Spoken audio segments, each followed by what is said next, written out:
Hey, I'm Gareth from Bar Cameras, and today we're checking out the Sigma 150 to 600mm contemporary lens. Now, this lens is designed for full frame or APS-C cameras. I've got it here on the Nikon Fit, so it's on the front of the D850. Actually balances really well. And the first thing I noticed was that this lens is actually quite a bit lighter than you might expect for a lens of this size with this kind of focal range, which is actually really nice. It's totally possible to hand hold this. I've got it on the tripod here, so I've been shooting some birds, but I have been able to hand hold it and get decent results. Now that 150 to 600mm focal range gives you a lot of versatility for the kinds of things you can shoot. Obviously at 150, it's all telephoto, but you can still get some decent wider shots, maybe a landscape shot, maybe an interesting landscape shot with the 150mm, but you can punch in all the way to 600mm, making it perfect for things like wildlife photography, but you can get things like landscape, like we mentioned, portrait photography. There's a lot that you can do with this lens. Now the actual image quality of this lens is lovely. I actually expected it to be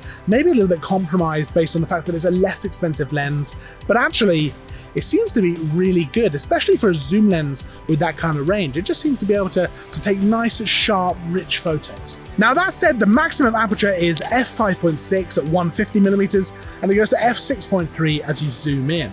Now that does mean it might not be the best option for shooting indoors or in darker areas, but otherwise it is lovely. At 600mm, you get some really nice compression to give you some background separation. While you're not shooting with a large aperture, you can still get that separation in your shot. Now the lens has a close focusing distance of about 2.7 meters, so not especially close, but with that said, that's not really what this lens is for, so I totally understand why that's the case.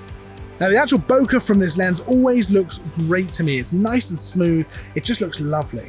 So let's take the lens out and see if we can get some cool wildlife pictures. Escaping on a weekday. Hold on and don't you dare look back. Ooh, I feel you under. So we've come down here to this lake in this park because we're guaranteed some birds. As you can see, there's loads of birds here. Now, most of them are seagulls and pigeons, so not the most interesting birds. No offense to seagulls and pigeons, but we're going to hopefully get some other stuff. I've seen some moorhens. I actually saw a heron flying around as well. So hopefully we're going to get some stuff. And for me, this is actually really interesting. So the lens itself has been nice because it's so light. It's been easy to bring around. But wildlife photography is not something that I do nearly as much as landscape and portrait. So for me, this is a really interesting experience because I'm kind of learning that a lot of it is about patience. A bit like landscape where you're waiting for the light to be just right. This seems to be a little bit about sort of waiting for the perfect moment, waiting for the shot to come to you. I've seen some birds diving into the water, so hopefully we're going to wait and be able to get some of that shot, but we'll see what we can get.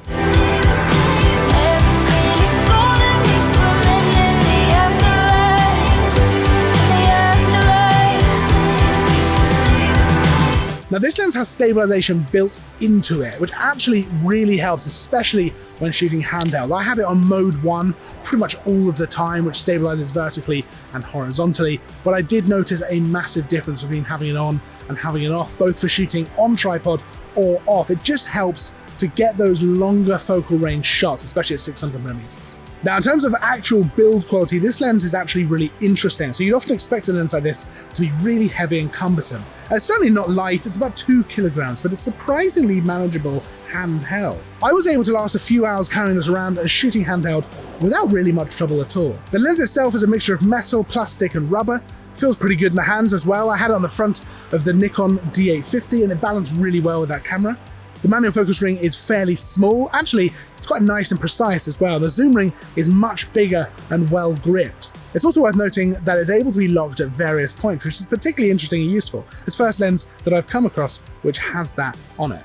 Now the lens is also weather sealed around the mount, so it's useful for taking it out in maybe less favorable conditions. So let's talk about the autofocus. Now, it's not going to be the fastest. There's quite a lot going on here. It's quite a big lens, but it's actually not bad, especially for a lens of this price. I thought that might be an area, again, where it's compromised a little bit, but actually, it's really not that bad at all. I've been able to autofocus in on small items in the frame really well. Now, I'm using the D850, which has got good autofocus anyway, but I've not had really any trouble with that. So this lens is a great option as a less expensive super telephoto zoom lens. Having that versatility of 150 to 600mm in a reasonably light lens, certainly compared to others, opens up a lot of options. Now for best results, you are probably going to want to shoot on a tripod. That's how I got the majority of my shots, but the ability to handhold it is really impressive.